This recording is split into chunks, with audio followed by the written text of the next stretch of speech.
I realized that the monkey exhibit is sort of wide open, and it's also ladders, so monkeys could just climb on out. That's funny. I need to get more of these reddish brown ladders.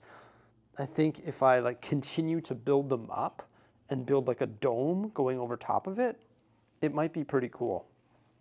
So that's probably what I'll do. I think those reddish brown ladders are on the pad wall, and I hope tomorrow they get a pad shipment because I need to go to the Lego store to get more of those reddish brown ladders. And I also need to get some of the dark bluish gray palisade bricks for the train grade. I'm going to be changing up the train grade again. I'm going to be decreasing it by 50% yet again because I put new batteries in my white high-speed passenger train and it died the other day. Maybe it's because those batteries were sitting for a long time before they were recharged, so that's probably a factor, but still, I think I'm going to decrease that grade yet again, and I'm going to have to get more of the palisade bricks to blend it in. Maybe I should work on that today, or I should work on the zoo. I was thinking if I work on the zoo, I want to work on the aviary because it's front and center, and I want that to start to become a little bit more colorful. I want to work on the waterfall, and I just think that would be a good thing to work on. I think at this point, in regards to the zoo, we need to stop working on things like all over the place. Like the other day when we were building it, we were building a little bit of the monkey exhibit, we were placing the alligators, placing the panthers, placing the polar bears, the penguins, sort of hopping all over the place, trying to figure out where everything is going to go. But I think at this point we need to like sit down and focus on something. For example, the aviary. Focus on the aviary, get the aviary done, and then move on from there. I think that's probably going to be what we're going to do for now on. The first thing I did was move all the other zoo and cliff modules away. You know what, that's pretty easy. I could very easily get away with working on other projects and just moving these around up here. It's crazy to think that I want one more table for this place. I know, it's pretty wild to think that because I've got my sit-stand desk right there, the little one that I use for like all the part bins when I'm working on things like this, that's usually over there. And then this black table here is usually over here, bridging with this other black table that I use for sorting parts, just like ongoing sorting. And sometimes, just sometimes actually, more so like every day, after I'm done sorting the bulk, I usually just add a little bit to this pile and then sit down and then I go through it another day. So yeah, I do get in the habit of just throwing things in the pile. We'll deal with that later. But I would like to have this table permanently set up like that. So I want to get one more table that I can use for keeping things like this up off the ground, if that makes sense. But hey, I got this sit-stand desk from IKEA. This one's pretty cool. I like it because it's pretty big and you can fit giant modules on this table. And also it's a hand crank system. So originally I was like, oh, that's sort of a bummer. Every time I want to make it sit or stand, I've got to crank it. That sort of sucks. But then it dawned on me that if it weren't for the hand crank, I would have this long cord that would have to be plugged in either over there or over there that you're always tripping over or it's in the way or it just sort of looks ugly. So I actually don't mind the concept of a hand crank sit-stand desk. But yeah, I'm going to use this table for building, this table for all the parts that I'm going to pull out for this because you know all of these part drawers are going to get emptied here right away. They're going to be hanging open all over the place.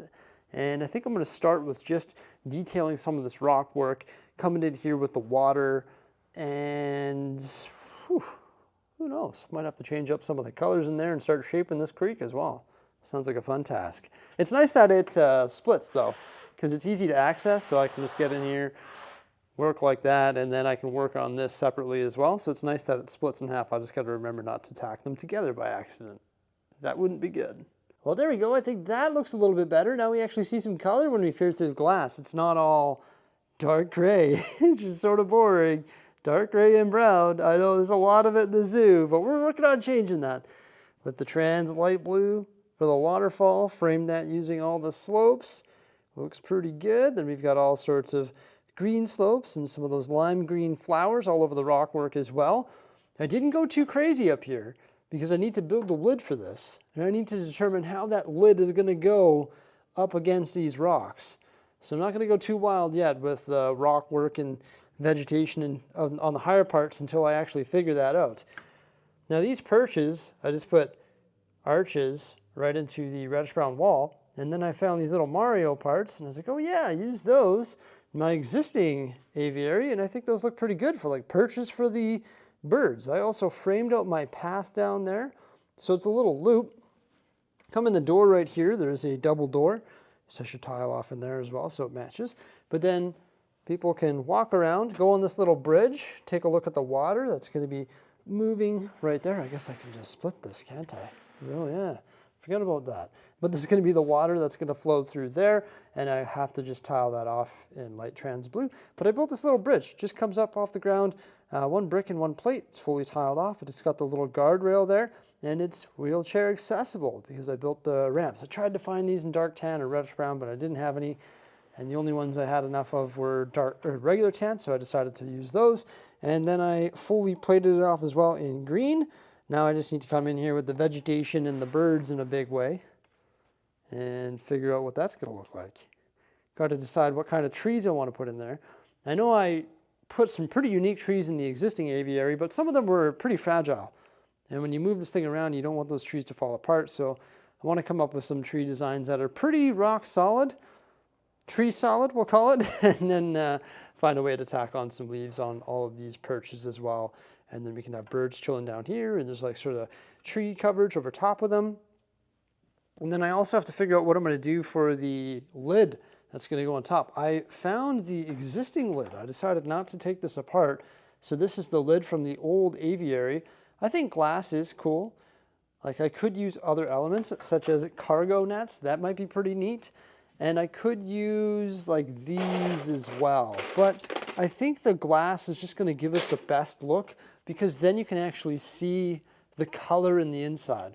Rather than having like this grill top, I don't think it would look as good as having it as glass. It might not be as realistic to make it glass. Like I'm sure fencing like with cargo nets is a lot more realistic, but I just want to make sure that we can see all the beautiful colors in there, and that's why I decided to make it glass. You can see the size of the existing lid. That is the size of the existing aviary. So we're like over double, which is pretty awesome if you ask me, and that's why I wanted to make it big. Well, one of the reasons I wanted to make it big was so we could have that little walking path that goes around in a little circle in there. I usually love the time-lapse stuff like this because it's so cool seeing the transformation of it.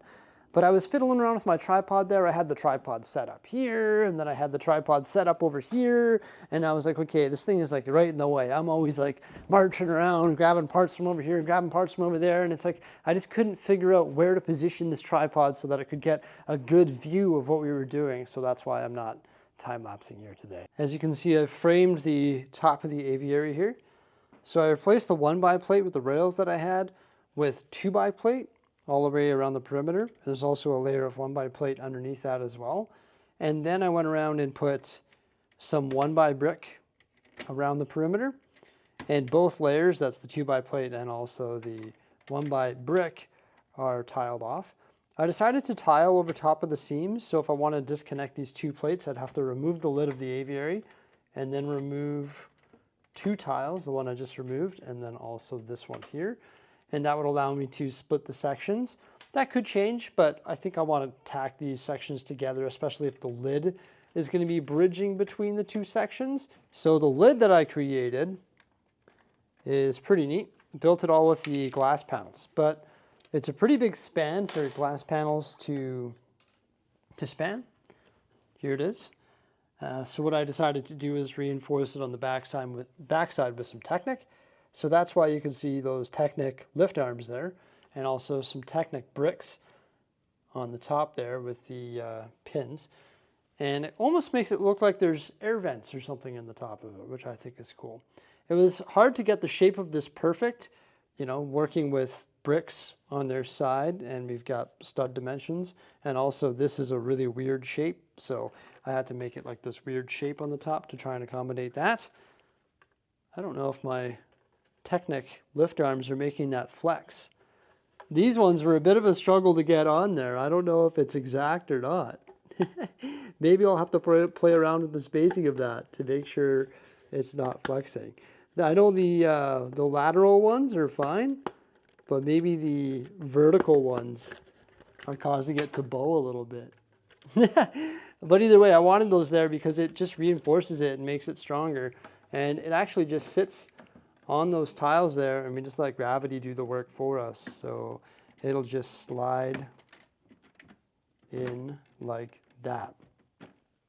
Even if it is bowing a little bit from the Technic, I don't mind that. But I think that looks pretty good. I mean, it makes a big glass box for our bird box. You just gotta watch out for fingerprints. I get my microfiber cloth, this one right here, and wipe it down lightly. Get rid of all those fingerprints. But yeah, I think those Technic lift arms going this way might be causing it to flex a little bit. Maybe the math is off by like just ever so slightly, like the smallest amount. But I think that looks pretty cool. It is a big glass box, I do realize that, but I think the glass box looks better than grill and mesh, like I was saying earlier. Now I've got to add birds, minifigures, and a big tree. That took quite a long time just trying to mess around with those glass panels. I built it all, and then it was sort of flimsy, and I was like, oh, this isn't working at all. So then I deconstructed it all, and I added those Technic bricks and lift arms, and that was definitely the right call. And look at that. We've got a little spot for the waterfall right there. Little waterfall spot, and also we've got these grill elements on top, which is like ventilation. There is a little bit of a gap right there, but I plan on filling that in with more like rock work built with bricks, slopes, vegetation, all that sort of stuff. Continued adding a lot more landscaping to the aviary. Did the water tiles in the inside, and they come outside here as well. Added that little bar using the upright clip so the birds can't escape.